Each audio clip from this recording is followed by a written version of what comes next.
Assalamu alaikum, dear students. I hope all of you are fine. I am your biology instructor, Dr. Mohammad Jamshed and Nikon. Dear students, MDCAT biology series के अंदर हम protein को discuss कर रहे थे, जिसमें हमने introduction को डिस्कस किया था, फिर हम उनके स्ट्रक्चर्स की तरफ आ गए थे। हमने कहा था there are 4 levels of organization of protein: primary structure, secondary structure, tertiary and quaternary. अब देखिए बेटा, हम प्राइमरी स्ट्रक्चर को डिटेल के अंदर डिस्कस कर चुके हैं। नेक्स्ट हम मूव करते हैं बेटा सेकेंडरी स्ट्रक्चर की तरफ। जब देखिए डियर स्टूडेंट्स, अगर हम सेकेंडरी स्ट्रक्चर को देखें तो देखिए हमारे पास बेटा ये जो स्ट्रक्चर मौजूद है, ये जो हमारे पास अमीनो एसिड्स का, ठीक है, ये जो स्ट्रक्चर आपको नजर आ रहा है, ये स्ट्रक्चर आपको बताता है कि इस चेन के अंदर, इस पॉलीपेप्टाइड चेन में कितने अमीनो एसिड्स हैं और उनका सीक्वेंस क्या है। तो इट मींस मैंने जब बात की sequence and number of amino acids की, तो आपने ये बात जान ली होगी कि ये बेटा जो स्ट्रक्चर है ये कौन सा बेटा प्राइमरी स्ट्रक्चर है। अब देखिए आमतौर पे बेटा जो पॉलीपेप्टाइड चेन्स हैं इन protein molecule usually do not lie flat, वो बेटा लीनियर स्ट्रक्चर के अंदर स्टेबल नहीं रह सकती। तो वो करती क्या बेटा, हमारे पास आपने याद रखने बेटा कि आपके पास जो पॉलीपेप्टाइड चेन्स हैं उनकी होती बेटा क्वाइलिंग। इस तरह बेटा आपस में उनकी क्या हो जाएगी बेटा, क्वाइलिंग हो जाएगी। ये हमारे पास इस तरह से पॉलीपेप्टाइड चेन्स की क्या हो जाएगी बेटा, क्वाइलिंग हो जाएगी। तो जब इनकी क्वाइलिंग होगी तो स्पाइरल फॉर्मेशन होगी इनकी, ठीक है। जिस तरह क्वाइल बनती है बेटा, देखिए हमारे पास जब इस तरह की क्वाइलिंग होगी तो polypeptide chain usually coil into a helical structure.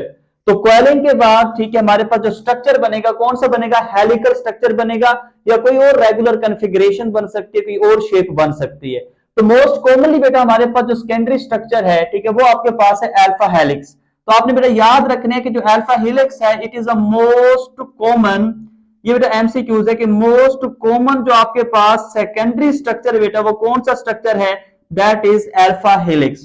तो बेटा हमारे पास जब पॉलीपेप्टाइड चेन की क्वेलिंग होती है तो उस क्वेलिंग के बाद जो एक हेलिकल स्ट्रक्चर बनता है, अगर उसके अंदर इस तरह की स्पाइरल फॉर्मेशन हो रही है, ठीक है, अगर इस तरह की स्पाइरल फॉर्मेशन होती है तो वो जो बेटा हमारे पास स्ट्रक्चर बनता है that is known as alpha helix. और बेटा जो हमारे पास अल्फा हेलिक्स है it is a most common secondary structure in the protein molecule. ये एमसीक्यूज है कि सेकेंडरी स्ट्रक्चर मोस्ट कॉमन कौन सा बेटा, दैट इज अल्फा हेलिक्स। अब देखिए जो अल्फा हेलिक्स इट इज ये हमारे पास एक यूनिफॉर्म ज्योमेट्रिक स्ट्रक्चर है। इसके एक टर्न के अंदर ये एमसीक्यूज है कि कितने अमीनो एसिड्स प्रेजेंट होते हैं, ठीक है। तो आपने याद रखना बेटा in each turn of alpha helix, ठीक है, कितने अमीनो एसिड्स बेटा प्रेजेंट होंगे। तो आपने याद रखना बेटा in each turn of alpha helix there are 3.6 amino acids are present. हर टर्न के बाद, ठीक है, हर टर्न के बाद आप देखेंगे तो हमारे पास 3.6 अमीनो एसिड्स बेटा प्रेजेंट होंगे इन each turn of alpha helix. Clear होगी बेटा यहां तक बात। अब देखें अगर हमारे पास ये देखें ये पॉलीपेप्टाइड चेन थी, अगर इसकी फोल्डिंग बैक हो जाती है, ये दोबारा से अपने ऊपर फोल्ड होना स्टार्ट हो जाती है, देखिए अल्फा हेलिक्स स्ट्रक्चर था, ठीक है, अब अगर इसकी फोल्डिंग बैक हो जाती है तो फोल्डिंग बैक के बाद कुछ इस तरह का स्ट्रक्चर नजर आता है। इस स्ट्रक्चर को बेटा हम नाम देते हैं बीटा प्लेटेड शीट का। This one is known as beta pleated sheet. ये भी सेकेंडरी स्ट्रक्चर है बेटा, तो आपने याद रखना है this one is known as beta pleated sheet. तो बीटा प्लेटेड शीट कैसे बनती है, beta pleated sheet is form by the folding back of polypeptide chain. कि जब पॉलीपेप्टाइड चेन जो कि सेकेंडरी स्ट्रक्चर के अंदर प्रेजेंट है या उसने अल्फा हेलिकल स्ट्रक्चर बना लिया है, तो अगर उसकी फोल्डिंग बैक हो जाती है, देखें अब बेटा हमारे पास अगर आपने प्राइमरी स्ट्रक्चर को अच्छे से पढ़ा है तो मैंने बताया था कि हर पॉलीपेप्टाइड चेन का एक एंड होता है अमाइनो, जिसे एन टर्मिनल कहते हैं, और एक बेटा सी टर्मिनल होते हैं जहां पर कार्बोक्सिलिक ग्रुप प्रेजेंट होते हैं। तो देखिए हमारे पास एक एंड आपको ये नजर आ रहा है, एक एंड ये है, ये अल्फा हेलिकल स्ट्रक्चर है, स्पाइरल फॉर्मेशन है, यूनिफॉर्म ज्योमेट्रिक स्ट्रक्चर है, हर टर्म के अंदर 3.6 अमीनो एसिड्स प्रेजेंट है। अगर इसकी फोल्डिंग बैक हो जाती है, देखिए ये हमारे पास एन टर्मिनल है, एन टर्मिनल हमारे पास देखें अगर सी टर्मिनल होता, अगर इसकी स्पाइरल फॉर्मेशन थी तो यहां होता। अब इसकी फोल्डिंग बैक हुई है और फोल्डिंग बैक के बाद देखें ये सी टर्मिनल है, तो इसका मतलब हमारे पास ये पॉलीपेप्टाइड चेन क्या हुई बेटा, फोल्ड बैक, ठीक है, अपने ऊपर ही बेटा ये फोल्ड होती गई है। तो अब देखिए बेटा हमारे पास ये जो स्ट्रक्चर बने this one is known as beta pleated sheet. अब देखिए नेक्स्ट जो एमसीक्यूज आते हैं वो ये आएगा कि हमारे पास बेटा सेकेंडरी स्ट्रक्चर को मेंटेन करने वाला या जोड़ कर रखने वाला बॉन्ड कौन सा है। तो बेटा हमारे पास bond for the secondary structure के वो बॉन्ड आपने बताना जो सेकेंडरी स्ट्रक्चर को मेंटेन कर रहे हैं। तो इसका बेटा हमारे पास आंसर है हाइड्रोजन बॉन्डिंग। हमारे पास जो हाइड्रोजन बॉन्ड है बेटा ये वो हमारे पास फोर्स है जो बेसिकली सेकेंडरी स्ट्रक्चर को बेटा क्या करके रख रही है बेटा, मेंटेन करके रख रही है। हमारे पास एमसीक्यूज है। तो देखिए अगर मैं यहां पर आपको शो करवाऊं तो देखिए ये हमारे पास सक्सेसिव टर्म है, ये टर्न है बेटा।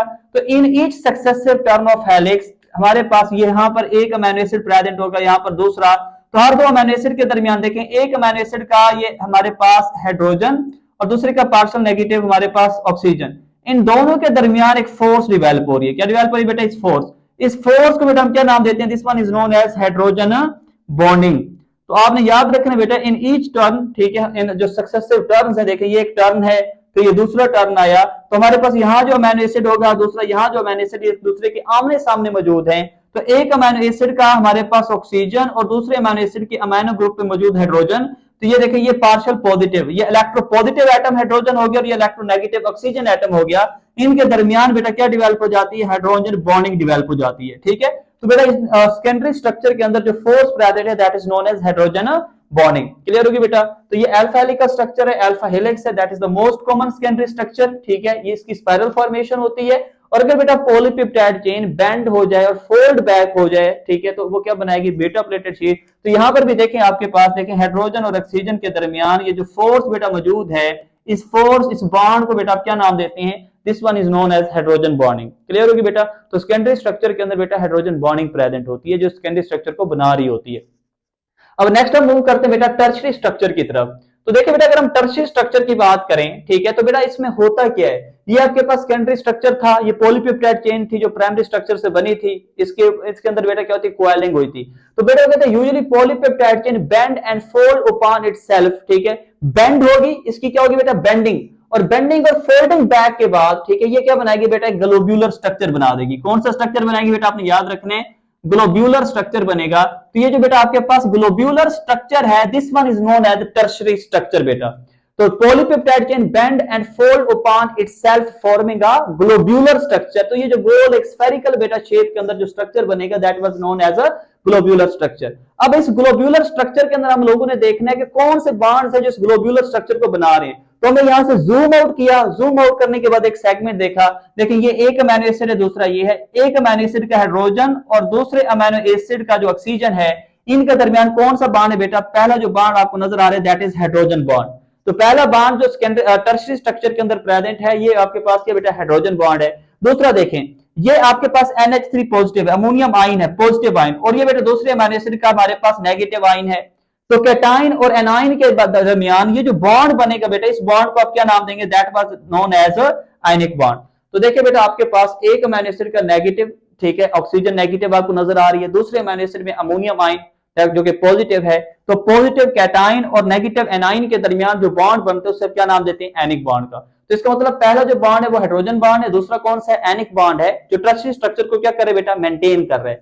अगर हम देखें इसी तरह देखें, ये हमारे पास एक अमीनो एसिड, दूसरा ये है, इसके दरमियान ये आपको एक फोर्स नजर आ रही है जो दोनों को जोड़ के रख रही है। तो आपको दो सल्फर नजर आ रहे हैं, तो दो सल्फर की वजह से जो बॉन्ड प्रेजेंट होते हैं बेटा that is known as disulphide bond. तो तीन तरह के बॉन्ड्स हैं बेटा जो टर्शियरी स्ट्रक्चर को मेंटेन करने में हेल्प कर रहे हैं। नंबर 1 आपके पास क्या जी? हाइड्रोजन बॉन्ड है। नंबर 2 आपके पास एनिक बॉन्ड है। नंबर 3 आपके पास क्या बेटा? Disulphide bond. तो ये हमारे पास इंपोर्टेंट एमसीक्यूज है। देखें प्राइमरी स्ट्रक्चर में हमारे पास पेप्टाइड बॉन्ड होता है जो प्राइमरी स्ट्रक्चर में दो अमीनो एसिड्स को जोड़ के रख रहा है, और दो पॉलीपेप्टाइड चेन्स के दरमियान डाइसल्फाइड लिंकेज प्रेजेंट थी।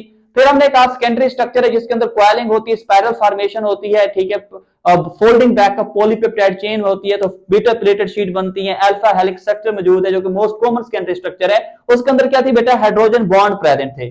टर्शियरी के अंदर तीन तरह के बॉन्ड्स है, हाइड्रोजन बॉन्ड है बेटा, एनिक बॉन्ड है, और क्या बेटा? डाइसल्फाइड बॉन्ड है। फिर हमारे पास नेक्स्ट क्वेश्चन ये आता है कि कौन सा टर्शियरी स्ट्रक्चर सबसे ज्यादा स्टेबल होगा?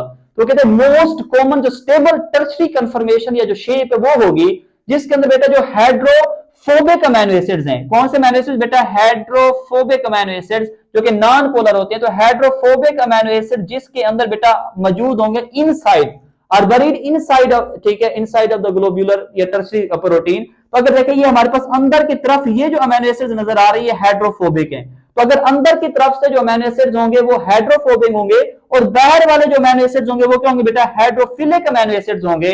तो फिर बेटा जो हमारे पास टर्शियरी कन्फर्मेशन या टर्शियरी जो स्ट्रक्चर है वो सबसे ज्यादा स्टेबल होगा। कौन से मीडियम में? In aqueous medium. तो आपने याद रखना बेटा इन एक्वस एनवायरनमेंट मोस्ट जो स्टेबल टर्शियरी स्ट्रक्चर है वो है जिसके अंदर hydrophobic amino acids are buried inside while the hydrophilic amino acids are present on the surface of the molecule बेटा। तो ये बेटा हमने डिस्कस किया। अब नेक्स्ट हम डिस्कस करने लगे बेटा हमारे पास क्वाटर्नरी स्ट्रक्चर क्या होता है।